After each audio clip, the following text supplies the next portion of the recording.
नमस्कार, मैं doctor Suryabhushan Dubey IT के इलेक्ट्रिकल इंजीनियरिंग डिपार्टमेंट फैकल्टी हूँ। हम लोग बेसिक इलेक्ट्रिकल के बारे में स्टडी कर रहे थे। आज मेरा लेक्चर नंबर 18 होगा। हम लोग प्रीवियस में फेजर पढ़े थे। आज हम लोग पोलर रेक्टेंगुलर को भी पढ़ चुके हैं। आज हम उसको पोलर को रेक्टेंगुलर फॉर्म में, रेक्टेंगुलर को पोलर फॉर्म में आपस में कन्वर्जन के बारे में पढ़ेंगे और उसके न्यूमेरिकल सॉल्व करेंगे। तो जैसा हम लोग प्रीवियस लेक्चर में पढ़ चुके थे, पोलर को रेक्टेंगुलर फॉर्म में बदलने के लिए क्या करते हैं, आपका ये वैल्यू क्या हो जाता है, आपका ये वैल्यू x हो गया। ये आपका क्या है, मान लें P पॉइंट है। इस P पॉइंट को हमने क्या बोला, एक्स वाई बोला। और इस P पॉइंट को अगर हम z इक्वल टू लिखेंगे तो x प्लस आई वाई लिखते हैं। तो जो x की वैल्यू ये हो गई, आपकी y की वैल्यू ये हो गई, आपको ये तो पता ही होगा। और यहाँ से x इक्वल टू अगर आप देखेंगे तो यहाँ से कास्ट थीटा इक्वल टू निकालेंगे तो कास्ट थीटा इक्वल टू क्या हो जाएगा, x बाई आर हो जाएगा। और यहाँ से x इक्वल टू हो जाएगा आपका r कास्ट थीटा। ये हम प्रीवियस में पढ़ा चुके हैं। और यहाँ से अगर आप ध्यान देखेंगे तो साइन थीटा इक्वल टू क्या हो जाएगा, साइन थीटा इक्वल टू, यहाँ से अगर आप देखेंगे यहाँ से sine theta equal to y into, मतलब ये आपका क्या होगा, आपका वाई होगा। तो वाई अपान आर हो जाएगा, तो वाई अपान आर हो जाएगा। और वाई इक्वल टू क्या हो जाएगा, आर साइन थीटा। और यही एक्स वाई जो आपने वैल्यू निकाला है, ये क्या करेंगे, यहाँ पर पुटअप कर देंगे तो पोलर से क्या हो जाएगा, कार्टेशियन में कन्वर्ट हो जाएगा। क्योंकि कार्टेशियन के लिए आप दो वैल्यू आपको पता होती है, एक आर पता होती है और थीटा पता होता है। तो एक्स को निकालने के लिए आपको क्या करना पड़ेगा, आर और कास्ट थीटा मिल जाएगा। और वाई को निकालने के लिए अगर आप ध्यान देखेंगे तो आर और थीटा मिल जाएगा। ठीक है, इस तरह से आप एक्स वाई प्राप्त कर लेंगे और पोलर को रेक्टेंगुलर फॉर्म में कन्वर्जन कर लेंगे। आपको हम बता ही चुके थे, पोलर फॉर्म इसलिए रेक्टेंगुलर फॉर्म इसलिए पढ़ते हैं क्योंकि फेजर को ऐड करने का और सब्ट्रैक्शन के लिए यूज किया जाता है, और पोलर में मल्टीप्लिकेशन और डिवीजन के लिए यूज किया जाता है फेजर को। ठीक है, ऐसे एक न्यूमेरिकल हमने दिया, find the rectangular form of the complex number of given. तो r इक्वल टू 13, मतलब जो आपका यहाँ पर जो दिया था, यहाँ पर ये जो दिया था r और थीटा होता है। r की वैल्यू उन्होंने क्या दे रखा है, 13 दे रखा है। और थीटा मतलब टेन थीटा की वैल्यू जो उन्होंने दे रखा है, क्या दे रखा है, 5/12 दे रखे हैं। तो इस r की वैल्यू अगर आप निकालना 13 निकालेंगे तो भी 13 ही आएगा, इससे भी निकालेंगे। इसका मतलब ये क्या हो गया आपका, ये आपका 5 हो गया, तभी तो हो जाएगा। टेन थीटा मतलब लंबटाधार मतलब हाइपोटेन परपेंडिकुलर इनटू बेस हो जाएगा, ये 12 हो जाएगा। इन दोनों को सॉल्व करेंगे 13 आ जाएगा। हमें क्या निकालना, एक्स आर के आर कास्ट थीटा और वाई आर साइन थीटा। तो एक्स की वैल्यू क्या है, आर की वैल्यू आपने निकालना है 13 और कास्ट थीटा की वैल्यू क्या हो जाएगी, यहाँ देखिए कास्ट थीटा की वैल्यू मतलब 12/13 हो जाएगा, 12/13 हो जाएगा। और 13 कट मरा तो बच्चा 12 बचा। अब बात करते हैं वाई की, बात करते हैं। वाई इक्वल टू क्या लिखा है, आर साइन थीटा। और आर की वैल्यू उन्होंने क्या ले रखा है, 13 ले रखे हैं। और साइन थीटा के लिए यहाँ देख लीजिए तो क्या हो जाएगा, लंब मतलब परपेंडिकुलर इनटू हाइपोटेनस, मतलब 5/13। तो 5/13 हो गया, 13 कट मारा तो 5 बचा। तो x की वैल्यू क्या आ गई, 12 आ गई और y की वैल्यू 5 आ गई। तो z इक्वल टू क्या हो जाएगा, x प्लस आई वाई। एक्स की वैल्यू आपने फाइंड आउट कर रखा है, वो 12 निकला और y की वैल्यू आपने 5 निकाल रखा है। तो इस तरह से आपने 12 + 5 आया, निकल गया। और इसको आप क्या कर सकते हैं, पोलर को कार्टेशियन में बदल सकते हैं। ठीक है, अब दूसरा पढ़ते हैं, कार्टेशियन को पोलर में कैसे बदलेंगे। तो मतलब कार्टेशियन बोले तो रेक्टेंगुलर टू पोलर फॉर्म। अब देखिए क्या है, रेक्टेंगुलर फॉर्म में आपको क्या दिया रहता है, एक्स वाई दिया होता है, मतलब ये जो वैल्यू दे रखा है पी एक्स वाई दे रखा है। हमें क्या निकालना है, आर निकालना है। तो इन दोनों में ये आपने, ये एक्स है और ये क्या आपका वाई है, इन दोनों, और हमें क्या चाहिए, आर चाहिए और ये एंगल थीटा चाहिए। तो आर कैसे निकालेंगे, आर आपका मतलब इसका स्क्वायर और इसका स्क्वायर कर दीजिए पाइथागोरस थ्योरम से, इन दोनों का स्क्वायर कर देंगे तो आर आपको मिल जाएगा। मतलब आर इक्वल टू आप फिगर से देख सकते हैं, √x² + y² हो गया। ठीक है, थीटा अगर आप देखना निकालना चाहेंगे तो क्या निकल जाएगा, थीटा इक्वल टू मतलब टेन थीटा इक्वल टू लंब बटा आधार बोले तो परपेंडिकुलर इंटू बेस, मतलब परपेंडिकुलर मतलब क्या है y अपान एक्स। तो tan theta equal to y by x, या थीटा इक्वल टू हो जाएगा tan inverse y by x. तो एक फार्मूला आपको ये मिला और ये मिला, मतलब r निकालने के लिए ये मेथड मिला और y, तो वही हमने यहाँ लिखा है r इक्वल टू इतना और थीटा इक्वल टू इतना। ठीक है, तो इस तरह से आप क्या करेंगे, रेक्टेंगुलर को पोलर फॉर्म में आप आसानी से बदल सकते हैं। इस पर एक न्यूमेरिकल देखते हैं, क्या है, determine the modulus and argument. Argument मतलब क्या है, जेड, मतलब हमें आर की वैल्यू निकालना है। Z equal to 1 + 6i using the formula for the polar form of complex number. तो हमें जेड निकालना है, जेड बोलते हो ये, और ये किसके बराबर होगा, आर के बराबर होगा। तो क्या हो जाएगा, √x² + y²। तो x की वैल्यू 1 आ गया और 6 का स्क्वायर क्या हो जाएगा, 36 हो गया, तो √37 आ गया। ठीक है, तो ये √37 आ गया। अब दूसरा क्या निकालना है, थीटा निकालना है। तो थीटा आप निकाल लेंगे तो क्या हो जाएगा, थीटा इक्वल टू होता है tan theta equal to y by x, जो हम पीछे पढ़ा चुके हैं, ध्यान दीजिए। टेन थीटा इक्वल टू क्या है, वाई बाई एक्स होता है।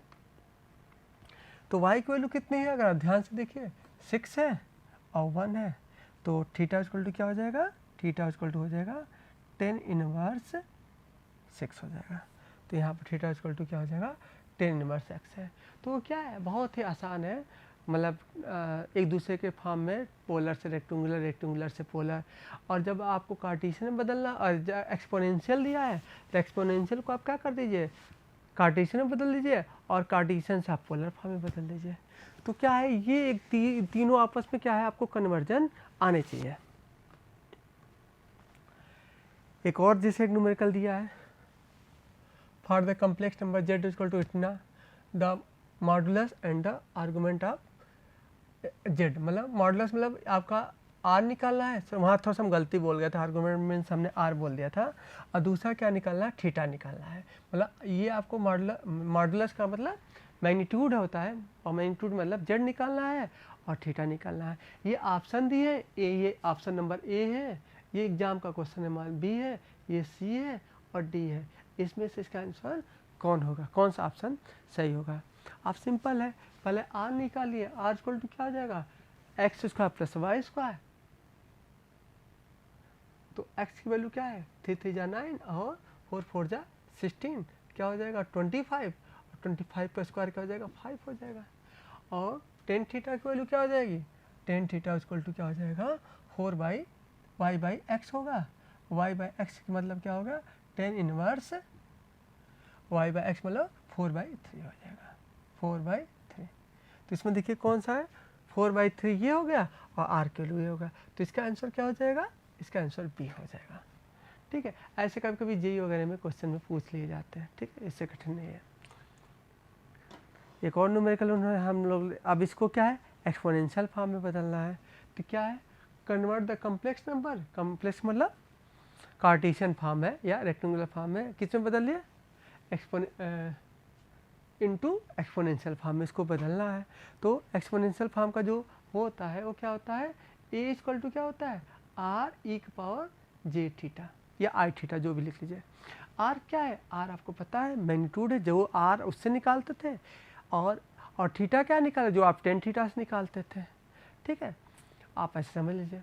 तो यहाँ से क्या हो जाएगा, r की वैल्यू क्या हो जाएगा, r की वैल्यू आपकी, r की वैल्यू x² + y²। x² की वैल्यू कितनी है आपका, 2 + 3² 2² + 3², मतलब ये क्या हो जाएगा, 2 2 जा 4 और +9 13 हो जाएगा। तो r की वैल्यू क्या आ गई आपकी, 13 आ गई। टेन थीटा की वैल्यू क्या हो जाएगी, आप समझ लीजिए। टेन थीटा इक्वल टू क्या होता है आपका, y/x होता है। y की वैल्यू क्या है, 3 और 2 हो जाएगा। तो टेन थीटा इक्वल टू क्या होगा, थीटा इक्वल टू 3/10 इनवर्स 3/2 हो गया। इसको आप हाँ एक चीज़ ध्यान रखिएगा, सॉरी ये बताना भूल गए थे, जो यहाँ थीटा की वैल्यू रखा जाता है डिग्री में रखा जाता है, वो हमेशा रेडियन में रखा जाता है। अब आप सोचेंगे वहाँ पर जो कैलकुलेटर होते हैं, अगर आपको ध्यान होगा इस कैलकुलेटर में आप देखेंगे ये 991 एबेस कैलकुलेटर है। यहाँ पर क्या है, डिग्री और रेडियन बदलने के लिए ऑप्शन रहते हैं। तो आपको बता दे रहे हैं कहाँ पर है। जब इसके अंदर आप जाएंगे फंक्शन में जाएंगे, मोड में जाएंगे, MOD लिखा होता है यहाँ पर।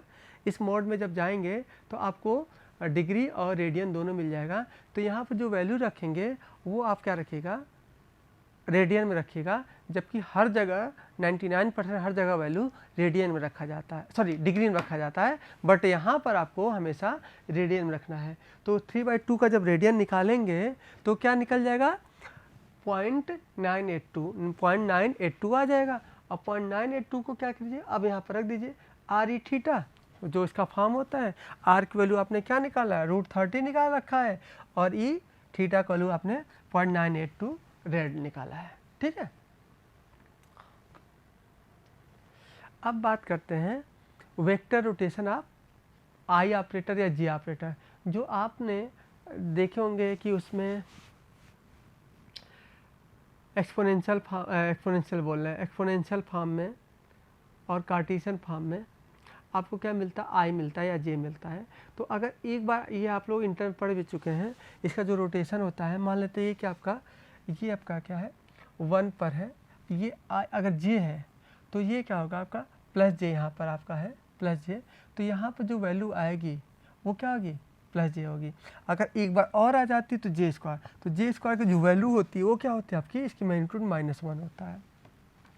JQ की बात करते हैं तो JQ 2 बार स्क्वायर होगा तो -1 हो जाएगा, और एक J बचेगा और ये इससे मल्टीप्लाई होगा करके ये हो जाएगा, और फिर 4 टाइम्स हो गया तो ये क्या हो गया 1 2 3 4 टाइम्स।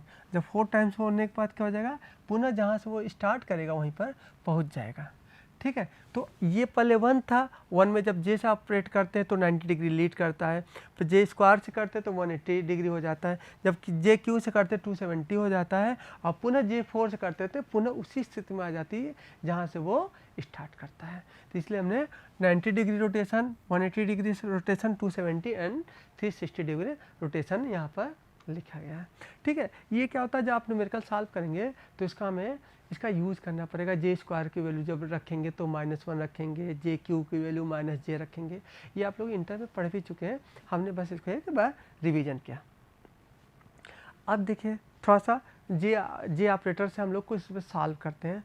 जैसे क्या एक प्रैक्टिस क्वेश्चन है, ये क्या है R × X है, तो R को क्या करते हैं हम लोग, ये रियल नंबर होता है, और X और C को जब भी लिखेंगे तो उसके साथ आप क्या लगा देंगे, J लगा देंगे। ठीक है, इसके साथ माइनस लगा देते हैं और इसके साथ प्लस लगाते हैं। ठीक है, अब यहाँ से हमने क्या दिया है, R = 80 ओम और X = ये XL है, चूँकि XL = हमने लिखा J 6 ओम। पॉजिटिव है तो ऑटोमेटिक आप समझ लीजिए कि XL है। अब इन्होंने लिखा right the polar and rectangular form of this RL का सर्किट है। जब इसको पोलर फॉर्म में लिखेंगे तो क्या लिखेंगे, R को जब पोलर फॉर्म में, R की वैल्यू क्या, आप जब Z = लिखेंगे R +/-JX लिखते हैं। ठीक है, तो Z क्या होता है, जब Z = अगर XL की बात करें तो क्या होता है आपका, Z = होता है R +JXL होता है, और जब हम XC की बात करते हैं तो Z = होता है R -JXC होता है। अब आप बोलेंगे प्लस इसमें क्यों लिखा है, माइनस क्यों लिखा है, ये हम आपको बाद में समझाएंगे, या आपके लिए समझ लीजिए होमवर्क है, आप ही बताइएगा मुझे वीडियो के नीचे कमेंट्स करके।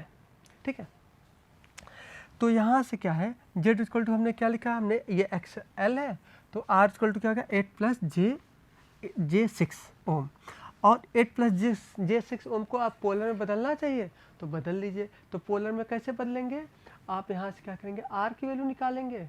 R = क्या होता है √x² + y², और यहाँ पर x की वैल्यू क्या है 864, और प्लस y का स्क्वायर क्या होगा 36, ऐड कर लेंगे तो 100 हो जाएगा, 100 का रूट क्या हो जाएगा 10 हो जाएगा। तो ये क्या आपका क्या आ गया 10 आ गया। एंगल की बात करें तो tan थीटा = क्या हो जाता है y/x होता है, तो y/x बोले तो 6/8 होगा, और 6/8 को आप क्या कीजिए सॉल्व कीजिए tan इनवर्स, तो आप यहाँ से निकाल लीजिए। अगर आप निकाल लेते हैं हम लोग टेन इनवर्स से निकालेंगे तो ये क्या होगा, शिफ्ट टेन इनवर्स क्या आपका 6/8 हो जाएगा, 6/8 हुआ और इसका आंसर आया 36.66। अगर आप दिखाई देंगे, देखिए इसमें 36.86 आ गया, तो वही हमने लिखा, इसकी वैल्यू आ गया 36.86 जो यहाँ पर ऑलरेडी लिखा हुआ है। ठीक है, अब एक और न्यूमेरिकल लगाते हैं। ये किसकी वजह से हम लोग लगा पा रहे हैं, अगर हमें पोलर फॉर्म नहीं आता या रेक्टेंगुलर फॉर्म नहीं आता तो हम इसको उस न्यूमेरिकल को सॉल्व नहीं कर पाते। देखिए इसमें आपको दिखाई देगा पोलर फॉर्म का या रेक्टेंगुलर फॉर्म का पढ़ने का क्या बेनिफिट है। जैसे उन्होंने एक प्रैक्टिस में क्वेश्चन दिया गया है, फाइंड द इक्विवेलेंट इम्पीडेंस, मतलब इसका जो इम्पीडेंस होगा ये आपका मान लिया है, ये लाइन ये रो ए है और ये बी है, या इसमें जो भी माना है, चलिए ये Z1 माना है, इसको माना है 8 + 6J, इसको Z1 माना है और इसको Z2 में माना है। तो इसका जो इक्विवेलेंट Z होगा वो क्या होगा, आप कैसे निकालेंगे इक्विवेलेंट, तब निकाल पाएंगे जब आप इसको सॉल्व करने हैं। आप देखिए कैसे निकालते हैं, ये देखिए ये दोनों आपस में क्या है, पहली बात ये क्या है, पैरेलल में है, तो ये ऐसे, ये तो सीरीज में होता है तब ये फार्मूला लगता है। तो पैरेलल के लिए फार्मूला आपको पता है Z1 Z2 अपान Z1 + Z2। ठीक है, तो Z1 और Z2, तो आप देखिए पहले आप Z1 निकालें, यहाँ से आप Z1 निकालेंगे तो ये क्या होगा 8 + J6 हो जाएगा, और अभी कुछ देर पहले इसको हमने सॉल्व किया, ये आया था। और Z2 = क्या हो जाएगा, देखिए ये कैपेसिटर है तो कैपेसिटर के लिए हमने बोला था माइनस हो जाता है, तो 6 - J8 हो गया। इसकी मैग्नीट्यूड तो वही आएगा 6² + 8 का स्क्वायर, और कितना हो जाएगा 100 हो जाएगा। 100 रूट का 100 का क्या हो जाता है 10 हो जाता है। और इसका 10 इनवर्स -8/6 की वैल्यू अगर निकालेंगे तो देखिए क्या आ जाता है, आपको हम दिखा दे रहे हैं, 10 इनवर्स -8/6। तो आप देख सकते हैं, देखिए 53.130 है, तो वही आपको लिखा है 53.10। आगे इसमें एक ही डिजिट, 2 डिजिट लिया, आगे आप देखेंगे 53.13 दिया है, तो ये एंगल निकल गया। ठीक है, अब आपने क्या निकाल लिया है, Z1 Z2 निकाल लिया है। अब आपको क्या चाहिए, टोटल इम्पीडेंस चाहिए। तो टोटल इम्पीडेंस का अगर दो चीज़ पहले ये हम लोग पढ़ा चुके हैं, आप लोगों को पहले ही पढ़ा चुके हैं, इसका रिजल्टेंट क्या हो जाएगा, R इक्विवेलेंट कितना हो जाता है, तो ये हो जाता है आपका R1 R2 अपान R1 + R2 होता है। ठीक है, तो इसको आप कैसे निकालेंगे, इसका मतलब क्या है, इन दोनों का अगर R को आप Z से रिप्लेस कर देते तो Z1 Z2 अपान Z1 + Z2, और इसका मतलब क्या है, आपको एक बार इसका मल्टीप्लिकेशन करना होगा और एक बार दोनों को ऐड करना होगा। मल्टीप्लिकेशन कैसे करेंगे, जब तक आपको पोलर फॉर्म नहीं आएगा तब तक आप इसको मल्टीप्लिकेशन नहीं कर सकते हैं। तो हमें और एडिशन कब कर पाएंगे, जब तक उसको आपको कार्टेशियन या रेक्टेंगुलर फॉर्म में नहीं आएगा तब तक आप उसको ऐड भी नहीं कर सकते हैं। इसका मतलब यहाँ पर आपको दोनों का यूज करना पड़ा, पोलर फॉर्म को मल्टीप्लाई करने के लिए, जैसे आपने यहाँ देख रखे हैं, ये आपका क्या है, ये मल्टीप्लिकेशन है और ये क्या एडिशन है। तो इसको मल्टीप्लिकेशन आप पोलर फॉर्म की वजह से कर पाएंगे और एडिशन आपको कार्टेशियन फॉर्म में बदल कर ही ऐड कर पाएंगे। तो देखिए अब मल्टीप्लिकेशन करना है तो हमने 10 एंगल 37 और 10 एंगल -53 लिया, और इसको ऐड करना है तो 8 + 6J और -+6 - J8, इन दोनों का मल्टीप्लाई कीजिए, 10 × 10 करेंगे तो 100 हो जाएगा, और ये दोनों का एल्जेब्रिक सम हो जाता है, 37 - 53 तो 16 हो जाएगा। 16 होने के बाद क्या हो गया, अब यहाँ पर क्या होगा, ये 100 एंगल -16, अब इसको क्या करना पड़ेगा, अब ये क्या है, आपस में डिवीजन करना है। तो डिवीजन कब होगा, जब तक आपको इसको पोलर फॉर्म में नहीं बदलेंगे तब तक इसका डिवीजन नहीं कर पाएंगे। तो ये क्या होगा, 100 एंगल -16 डिवाइड बाई 14 मतलब 14 का स्क्वायर और +2 का स्क्वायर, कितना हो जाएगा, हमें आप कैलकुलेटर में करके आपको दिखा देते हैं। 14 का स्क्वायर प्लस 2 का स्क्वायर। आप देख लीजिए कितना है, 14.14 आ गया। ठीक है, तो 14.14 आ गया। एंगल अगर आप देखेंगे तो टेन इनवर्स 2/-2/14 लगा, सॉल्व कर लीजिए। टेन इनवर्स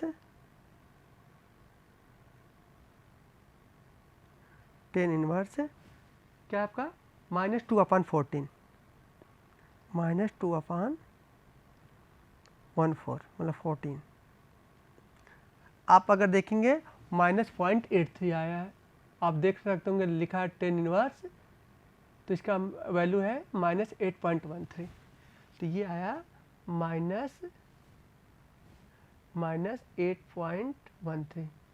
अब आप इसको सॉल्व कीजिए, 100 को 14 से डिवाइड कीजिए, 100 डिवाइड बाई 14.14, तो ये आया 7.07। आप लोग देख सकते हैं 7.07। तो 7.07 ये लिख दिया गया। और इसको अगर आप माइनस करेंगे, 16 में से 8 माइनस करेंगे तो 7.9 आ गया। तो इस तरह से आपने कैसे निकाला, जब आपको क्या आया ये न्यूमेरिकल, यदि आपको पोलर और कार्टेशियन का एप्लीकेशन अगर नहीं आता तो इसका आप यहाँ पर एप्लीकेशन नहीं कर पाते और ये न्यूमेरिकल सॉल्व होना कठिन हो जाता या जटिल हो जाता। ठीक है, आप एक और न्यूमेरिकल के सॉल्व करते हैं। ये किसका यूज होगा, सेम पोलर और कार्टेशियन का। देखिए क्या है, draw the phasor diagram. Phasor diagram मतलब आप जो हम प्रीवियस लेक्चर में फेजर पढ़ाए थे उसका हम लोग यूज करेंगे। Draw the phasor diagram of the following voltage and find the RMS value of resultant voltage. ये आपकी 4 वोल्टेज दी है, इसका मुझे क्या निकालना है, रिजल्टेंट वोल्टेज। मतलब एक वोल्टेज आएगा बी आर आएगा और वो क्या इस फॉर्म में होगा V m sine omega t और प्लस थीटा, जो भी एंगल आएगा। तो इन चारों वोल्टेज को क्या करना है, ऐड करना है। अब ऐड कैसे करेंगे आगे देखते हैं। पहले इसको आप क्या कर लीजिए, पोलर फॉर्म में बदल दीजिए। तो यहाँ से अगर आप ध्यान से देखेंगे, यहाँ पर पीछे देख लेते हैं, इसमें ये देखिए 500T 500T 500T 500T। कोई वोल्टेज या करंट तभी जुड़ पाता है जब उसका ओमेगा टी की वैल्यू क्या होती है, सेम होती है। अगर उसकी ओमेगा टी की वैल्यू सेम नहीं होगी तो उसको आप एडिशन नहीं कर सकते। मतलब ये फ्रीक्वेंसी है, 2 वोल्टेज या 2 करंट तभी ऐड होंगे जब उनका फ्रीक्वेंसी सेम होगा। इसलिए आप पहले तो ये देख लीजिए ये सारे ओमेगा टी की वैल्यू सेम है कि नहीं है, तो आप पा रहे हैं कि सेम है। इसमें आप देखिए इसका एंगल 0 π/3 0 π/4। तो अगर आप देखेंगे 0 π/3 0 -π, इसको अगर मैं पोलर फॉर्म में लिखेंगे, हमने क्या बोला, ये जो होता है v = Vm angle theta, sorry Vm नहीं होता है, ये √2 होता है। मतलब ये बोलेंगे V RMS एंगल थीटा, तो ये RMS होनी चाहिए। तो 100 का ये क्या है, मैग्नीट्यूड है, Vm वैल्यू है, तो इसको √2 से मल्टीप्लाई कर दिया, एंगल हमने 0 लिख दिया। तो ये क्या होगा, पोलर फॉर्म हो गया। सेम चीज़ V2 की बात करें, ये जो ये माइनस नहीं लिखा, ये हमने अलग अलग लाइन करने के लिए लिखते हैं भाई, ये थोड़ा ध्यान दीजिएगा। इसको आप लोग कहीं माइनस मत समझिएगा कहीं पर भी, इसको हम अलग अलग लाइन को रिप्रेजेंट करता है ये चीज़ें। यहाँ पर क्या 200 का √2 से मल्टीप्लाई कर दिए और ये π/3 का एंगल 60 लिख दिया माइनस। अब यहाँ पर आप सोचेंगे कि ये -50, यहाँ से 90, यहाँ 90 कैसे आ गया, ये क्या है, कास है। कास को अगर आप साइन में बदलेंगे तो क्या आ जाएगा, कास को आप साइन में बदलेंगे तो आपका क्या हो जाएगा, साइन। इसको अगर आप लिखेंगे, ध्यान से देखिए, इसको अगर आप लिखना चाहेंगे तो 50 साइन 500T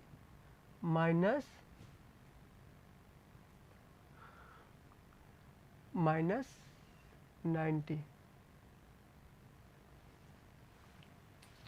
ठीक है, तो साइन का जब आप ये करेंगे -90 को करेंगे, हाँ आप π/2 अब प्लस थीटा लिखेंगे, π/2 प्लस थीटा को, तब ये अगर आप इधर से देखेंगे, इसको और सॉल्व कर लीजिए तो 50 साइन और 90 माइनस 500t, और 90 माइनस 500t को क्या लिख सकते हैं, कास लिख देते हैं, और ये हो जाएगा -50 कास 500t। तो ये क्या है, -50 कास -50 कास 500t को आप क्या लिख सकते हैं, 50 साइन 500t माइनस 90। तो 590, तो ये एंगल क्या हो गया आपका, माइनस में हो गया। तो वही 50/√2, क्योंकि उसको आर में से बदलना है 50/√2, और ये हो जाएगा। और यहाँ से आपको अगर ध्यान से देखेंगे तो π/4 -45। तो आपके पास क्या हो गया, 4 वैल्यू आ गए इस तरह से। और इस 4 वैल्यू को अगर आप यहाँ रिप्रेजेंट करना चाहें तो आप रिप्रेजेंट कर सकते हैं। आप ऐसे समझिए, ये क्या आपका एंगल, ये 0 को रिप्रेजेंट कर रहा है, ये 0 को रिप्रेजेंट कर रहा है, ये 60 डिग्री को रिप्रेजेंट कर रहा है, और ये 90 डिग्री -90 डिग्री को रिप्रेजेंट कर रहा है, और ये क्या -45 को रिप्रेजेंट कर रहा है। तो ये क्या -45, ये -45। तो ये क्या आपका V1 आ गया, V2 आ गया, V3 आ गया, और V4 आ गया। अब आप क्या कर सकते हैं, इसको ऐड करना है। तो एक तो आपको फेजर डायग्राम के अनुसार इसको ऐड कर सकते हैं, या तो इस पोलर को कार्टेशियन फॉर्म में बदल करके भी क्या कर सकते हैं, आप इसको ऐड कर सकते हैं। हमने यहाँ पर हमने क्या किया, इसको कार्टेशियन फॉर्म में बदल दिया। अब देखिए यहाँ पर आपने यही value V1 V2 V3 V4, यहाँ पर वैल्यू आप इसको थोड़ा सा माइनस मत समझिए, फिर से हम रिपीट कर रहे हैं। तो यहाँ से क्या हो जाएगा आपका 100/√2 0, 200/60 ये हो गया। और फिर अगर आप एक को हम बस बता दे रहे हैं, इसको अगर आप बदलेंगे तो क्या हो जाएगा, 100/√2 को मल्टीप्लाई करेंगे तो 0.707 आ जाएगा, 70.71 आ जाएगा। और कास साइन 90 की वैल्यू क्या हो जाएगी, 1 हो जाएगी। और कास गलत बोल गए, कास 0 की वैल्यू 1 हो जाएगी, और साइन 0 की वैल्यू 0 हो जाएगी। तो ये पोर्शन क्या हो गया, ये दोनों आ गए, ये इससे आ गए। और इस वाले से अगर ध्यान देंगे तो ये क्या हो जाएगा आपका, ये वैल्यू आ जाएगा। और इस वाले से अगर आप ध्यान देंगे तो ये वैल्यू आपका ये हो जाएगा। और इस वाले को सॉल्व करेंगे तो ये वैल्यू ये इन दोनों को पकड़ लेगा, आ जाएंगे। ठीक है, तो ये क्या हो गया, आपने इसको आपस में कार्टेशियन में बदल दिया। कार्टेशियन में बदलने के बाद क्या हो गया, अब क्या हो गया, अब ऐड कर, रियल को एक साथ ऐड कर लीजिए, इमेजिनरी को एक साथ ऐड कर लीजिए। तो रियल की वैल्यू इतनी आ गई, इमेजिनरी की वैल्यू इतनी आ गई। अब इन दोनों को क्या निकाल लीजिए, इन दोनों का आप मैग्नीट्यूड निकालिए। तो मैग्नीट्यूड निकालेंगे तो ये आएगा। अब चूंकि इसमें जो हम पोलर फॉर्म में लिखते हैं तो किस में लिखते हैं, पोलर फॉर्म में इसमें लिखने पर RMS लिखते हैं। तो √2 से ये क्या है, इसको डिवाइड किया गया है, तो √2 से यहाँ मल्टीप्लाई कर देंगे तो ये मैग्नीट्यूड हो जाएगा। और V = Vm sin ωt, जो एंगल आपने निकाल रखा इस तरह से। तो ये जो आपने सवाल सॉल्व किए थे, ये सवाल जो सॉल्व किए थे पहले इस फॉर्म में था, अब ये Vm की वैल्यू आ गई, मतलब रिजल्टेंट मतलब Vm आ गया, Vm sin ωt। थीटा की वैल्यू आपने देख रखा है ऑलरेडी, कुछ आए थे। तो थीटा की वैल्यू क्या है, 3.2 आया, और ये आपका Vm आ गया। तो आज के लिए हम लोग क्या करते हैं, आज के लिए इतना रखते हैं। धन्यवाद, नमस्कार।